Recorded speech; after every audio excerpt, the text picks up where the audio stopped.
Amiluddin, warga Kelurahan Lakologou, Kecamatan Kokalukuna, ditemukan tewas di kebun miliknya dengan kondisi tengkurap di atas lahan yang terbakar.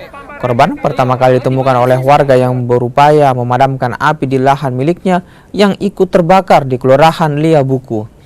Korban diduga membersihkan lahan kebunnya dengan cara membakar rumput hingga api meluas tak terkendali.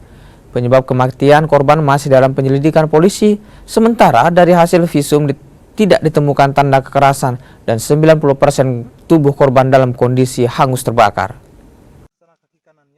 Ya, saat ditemukan pertama kali oleh lelaki laungku ini, kondisi korban telah meninggal dunia.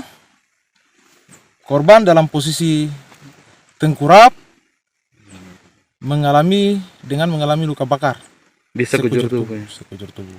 Iya, kami belum tahu pasti apakah ini korban sengaja membakar kebunnya atau korban ini datang ke kebunnya yang dalam keadaan terbakar.